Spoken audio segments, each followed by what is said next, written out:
So I got in the car this morning.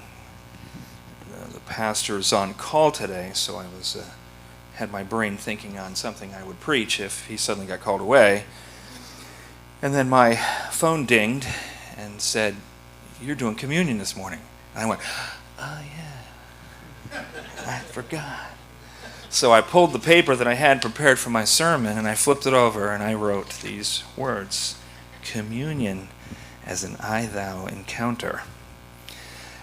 There's a Jewish theologian philosopher by the name of Martin Buber. I don't know if anybody's ever heard of him. He was a socialist, so he really wasn't my cup of tea, but I've read his stuff, and he really tries to take the Jewish hope of this glory time of God's reign in the world and tries to build his socialism around it, but he's actually quite a thinker.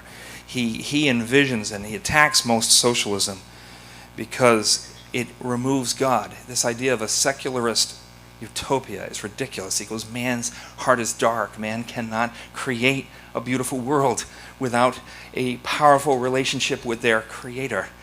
They cannot build a beautiful world without their heart being in the right place. And so it's built on a book that he wrote. He talks about his, as a Jewish theologian and as a writer, his contemplations about what was the very core of true religion.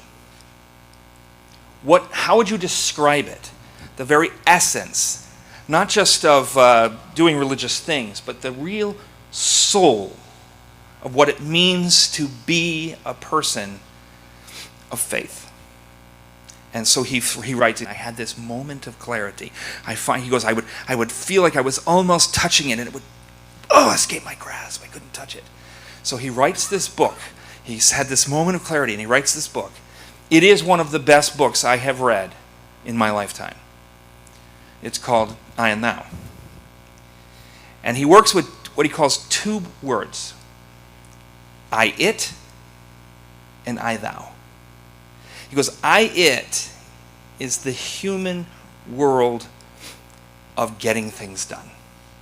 I it is the practical world. I it is a person and a people existing in a world of cause and effect where they need to eat and they need to drink and they need to build homes and they need to stay alive. It's the world of usable things.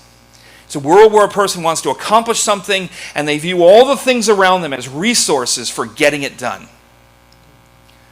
And he goes, then there is this other encounter, what he calls the I-thou encounter. And that is a human being who is reaching out to the world in front of him in light of the primary relationship that he has with his Maker. You'll hear me phrase this way: I stand before the one holy Creator of all, and I owe him everything. I wake up to him, and I am his. But it doesn't end there. I, thou, also, in that moment of true connection with our Maker, that true moment of bending the knee, bending the heart in its whole self, I am yours. Everything I have comes from you. I owe you everything. I am your instrument in the world. It then looks around it, and it sees that everything around him, everything around her, is his. People are not things to be used. They are individuals to be loved.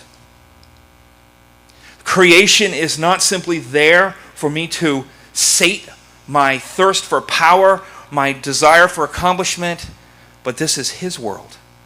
And I will answer for what I do with it, because I am his handiwork. I am his hands and his feet. I'm his regent. I'm his. And this dual moment of the ultimate I thou. He goes, you can't live there, right? Nobody can live there. Talk about being on the mountaintop with God. That moment of true, purest communion with your Maker. You can't live there.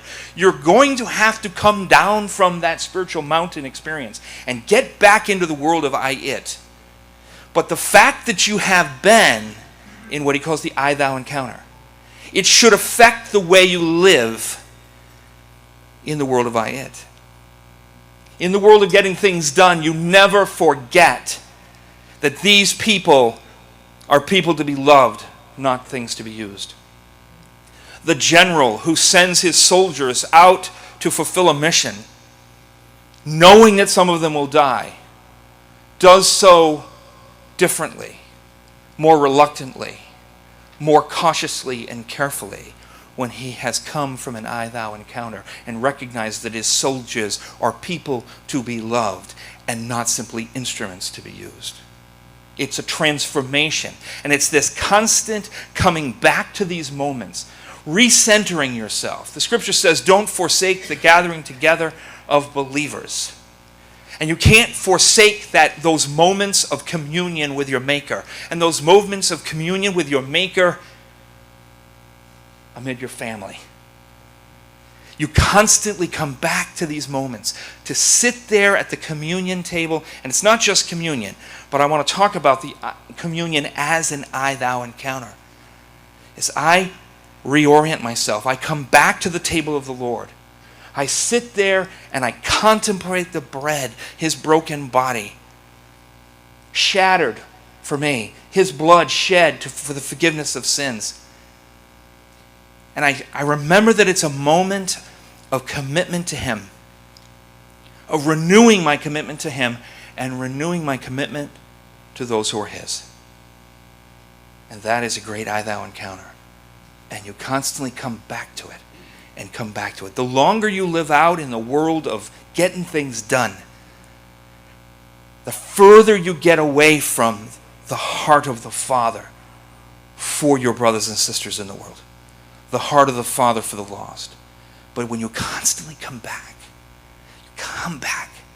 you stand before him in worship. You come back and you meditate on his word. You come back and you hold that bread and that wine in your hand and you ask yourself, how am I doing with the Lord?